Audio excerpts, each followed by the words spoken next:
extraordinary challenges. He led us right through the biggest challenge in our lives, the COVID-19 pandemic.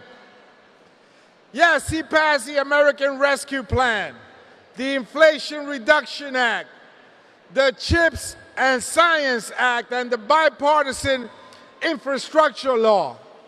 He has created millions of jobs and set the foundation for long-term economic growth.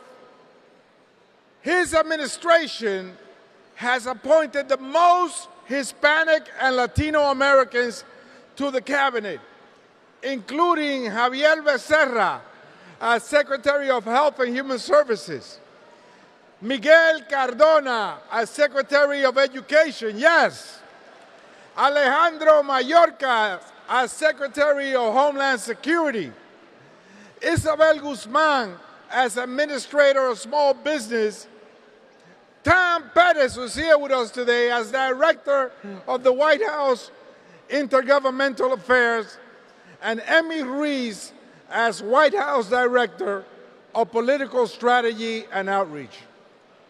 These appointments reflect his deep commitment to ensuring that our government looks like us, looks like America. President Biden's accomplishments go far beyond representation. He signed an executive action to protect 500,000 undocumented spouses and 50,000 children, and provided TPS to Salvadorians, Hondurans, Nicaraguans, and Venezuelans. He fought to keep families together and remove barriers to lawful status. In addition, he has made critical investments in Latino community, lowering unemployment, expanding access to health care, reducing the cost of insulin for diabetics, and student debt. President Biden's leadership has given Latino families better access to affordable child care, health care, and workforce training, ensuring they have the tools to succeed in the 21st century. Es nuestro líder y le damos la gracia. We say, thank you, Joe. Thank you, Joe. Thank you, Joe. Please join me in welcoming the leader of the free world, the 46th President of the United States, President Joe Biden.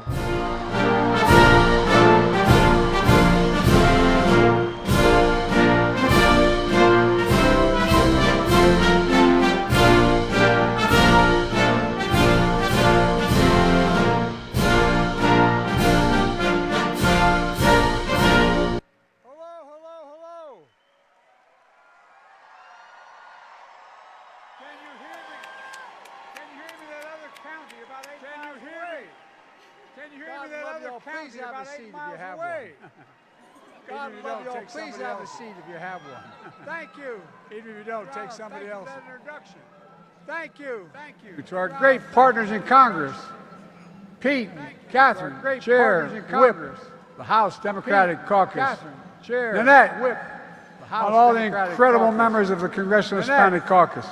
And a special thanks to the two incredible CHC members who are retiring, Tony and Grace. Thank you, thank you, thank you. Tony, please have a seat. Thank you, thank you, thank you. Please have a seat if you have one. You guys don't have a seat, huh? Oh, man. Well, the speech is only an hour and 20 minutes long. I just listened to a Trump speech, so. And thank you to everyone in the Congressional Hispanic Caucus Institute for inspiring and empowering the next generation of leaders. Think about it. 1 in 4 public school students are American in America are Latino. Your future is their future, and their future is the future of America. Ladies and gentlemen, you embody the very idea of America, the idea that we all are created equal, deserve to be treated equally throughout our lives. We've never fully lived up to that, but we've never walked away from it either because of leaders like all of you in this room. We're a nation of immigrants, a nation of dreamers, a nation of freedom. Let me start by saying it's yet another time for an important conversation. Our politics have gotten too heated. I've made clear we all have a responsibility to lower the temperature. We must firmly reject political violence. And if we're going to talk about standing against violence, we have to start by standing against all violence. We must stand against the violence perpetrated against the former president of Pennsylvania and Florida, but we also must stand against the violence that occurred in El Paso, Texas, the deadliest attack against Latinos in modern history. We have to stand against the violence in Uvalde, Texas. I spent a lot of time down there afterwards. Jill and I went there to spend hours with the families.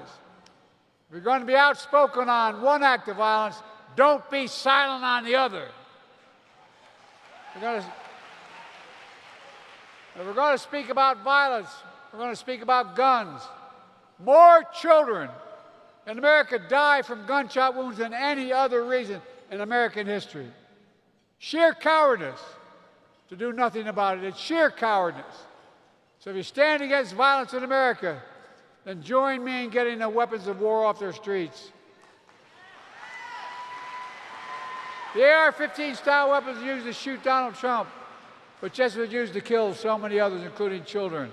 It's time to outlaw assault weapons, period. I did it once and we should do it again. If you want to stand against violence in America, let's start by denouncing the violence of January the 6th. Stop saying you're going to pardon insurrectionists. Start admitting they're lost in the 2020 election and commit to accepting the results, which you haven't done yet, of the 2024 election. Look, if you want to lower the temperature, you got to stop saying immigrants are poisoning the blood of America. They are the blood of America. They are the blood of America. You can stop calling immigrants animals and rapists and murderers. You can stop spreading lies and hate, demonizing Haitian communities in Ohio. You can stop by blaming every other American in America. Look, folks, you can start to understand our nation is enriched, protected, and strengthened by immigrants. Kamala and I and all of you understand that better than the other team even begins to understand it. Look at what we've achieved together. I signed an executive order to allow the spouses of American citizens who've been here for 10 years or more to apply to get their green card right here in America, in the United States. You still have to fill out the paperwork and pass a strict background test. Most importantly, you can keep your family here in America while you're doing that. The average person who would benefit from our action has been living in the United States for 20 years. Their children were born here. America's their home. Friends, this is a big deal.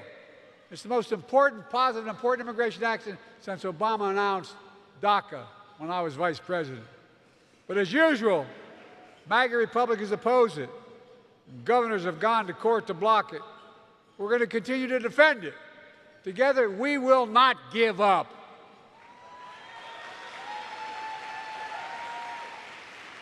I also announced an executive action that speeds up work visas to help people, including dreamers, who graduated from U.S. colleges, to land jobs of high demand and high skilled professions. My administration is also expanding access to legal representation and resources for people seeking legal status. We're working with all of you to ensure folks can have access to these services. Just as we work together to fix our broken immigration system, we must do it. I took executive action to secure the border. It's working. Border encounters have dropped over 50%. Let me be clear. People can still receive asylum by making an appointment to arrive at a legal post of entry, and they are. But let me be clear. There is no substitute for comprehensive immigration reform. None. Our politics once had a proud bipartisan tradition on immigration. More recently, things have gotten worse. Every time we got close, MAGA Republicans blocked it to make it a campaign issue. They'd rather weaponize the problem than solve it. As president, the first bill I sent to Congress when I got elected was a comprehensive immigration reform. After working with all of you, I'll work with anyone to get it done. The Statue of Liberty is not a relic of American history. It stands for who we are. That's who we are. And that's what common life stood for all across the board. Look how far we've come in the past 4 years. Together, COVID no longer controls our lives. Our economy is literally the strongest in the world. Historic low Latino unemployment. Record growth in Latino small businesses. Latino wealth has grown by 50%. There's more to do. But we put checks in pockets that cut Latino child poverty in half. We increased child care subsidy funding by 50%, providing families with peace of mind and still growing the economy. We're turning around Puerto Rico's economy, investing more than $140 billion and adding 100,000 new jobs in Puerto Rico. And the racial wealth gap in America is at its lowest level in 20 years. Inflation is down and continues to go down. And Kamala and I keep taking on corporate greed to bring down prices. Meanwhile, Trump wants a new tax on imported foods, goods, glass, gas, clothing, and so much more. And as experts point out, it will cost the average family another $4,000 a year in taxes, $4,000. We've doubled Latino enrollment in affordable health care, expanded coverage for Dreamers. My predecessor says he wants to terminate it, which would cost 45 million people their health insurance, including millions of Latinos. He has a big idea, though.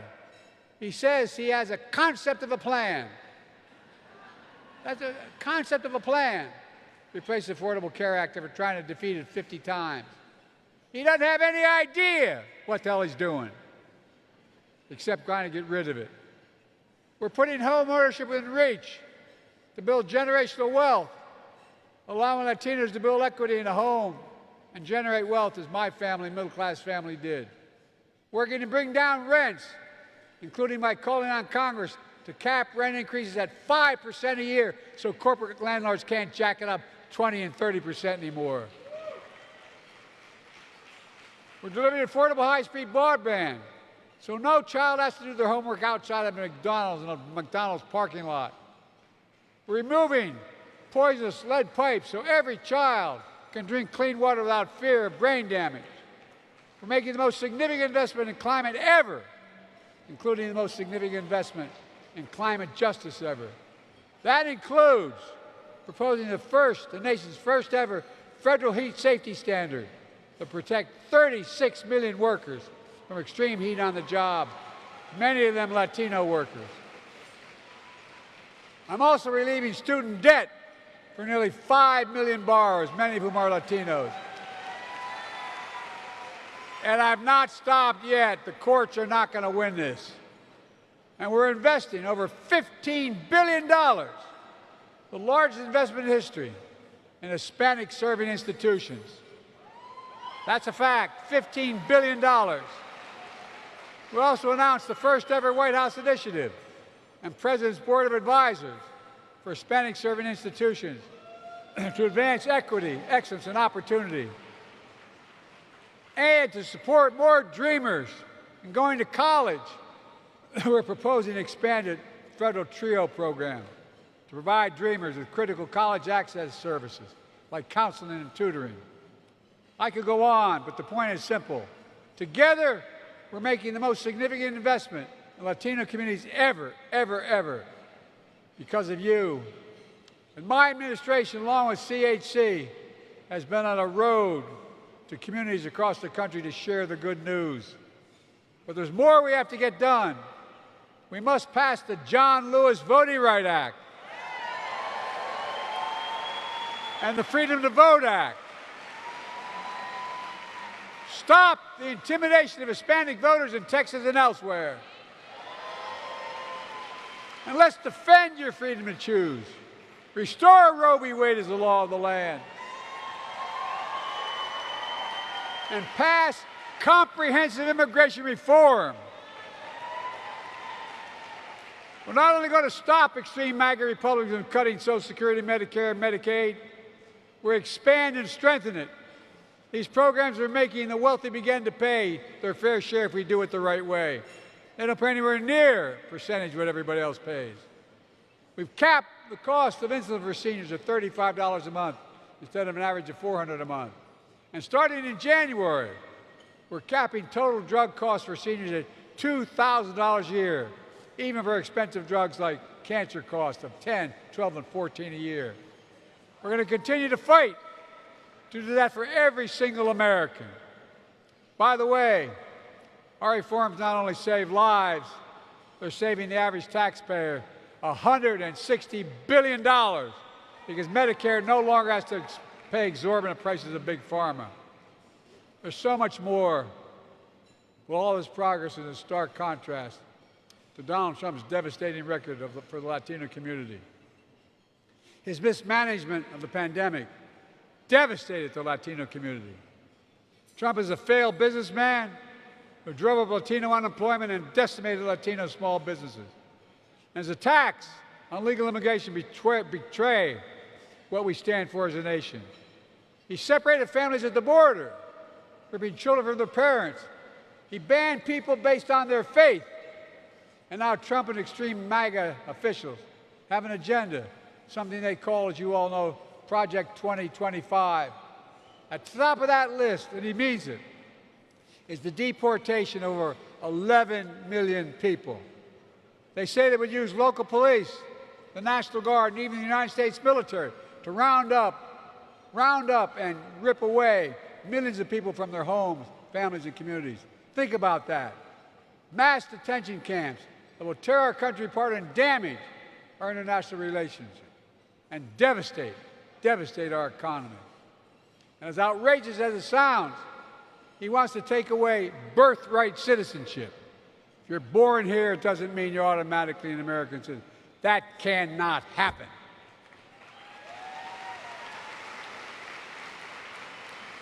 What the hell's the matter with this guy?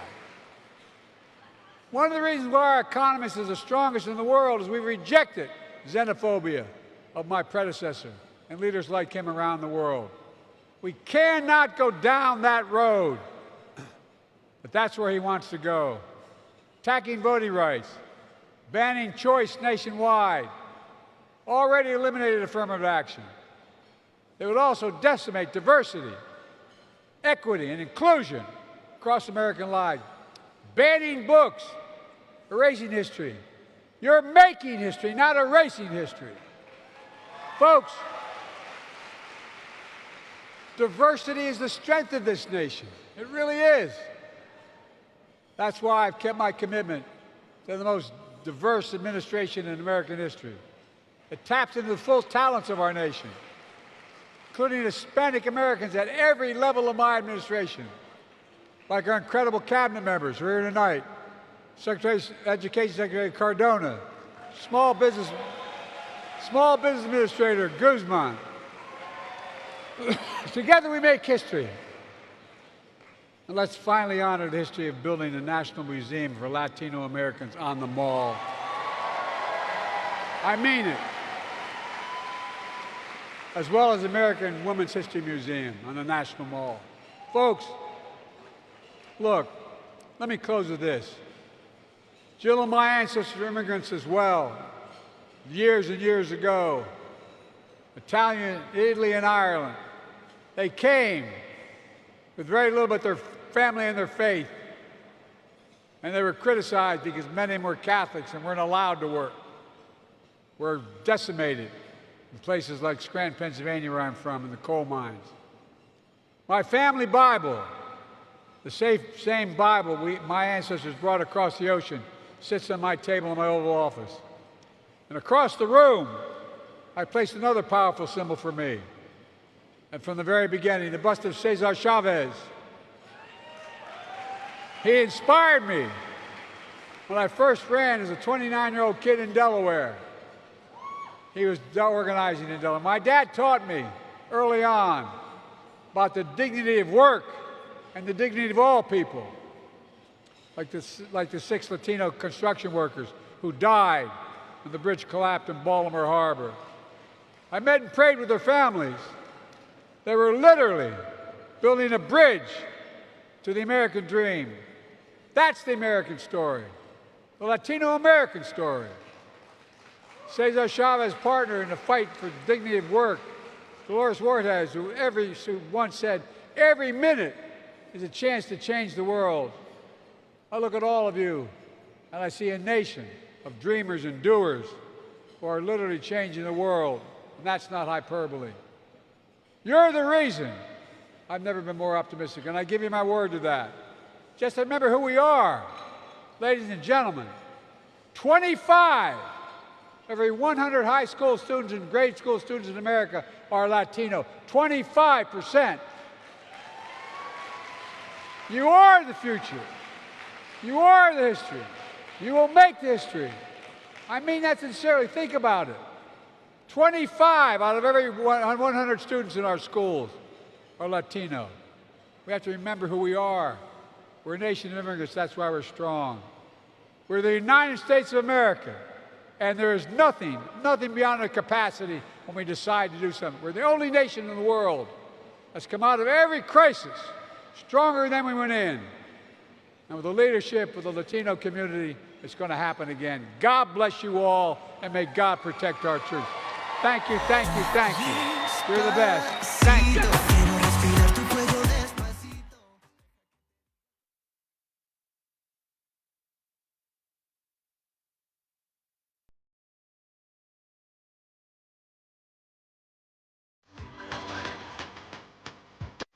Remember who you are. Every time I'd walk out of my grandfather Finnegan's house in Scranton, Pennsylvania, he yelled, Joey, keep the faith. And my grandmother would yell, no, Joey, spread it. Let's spread the faith.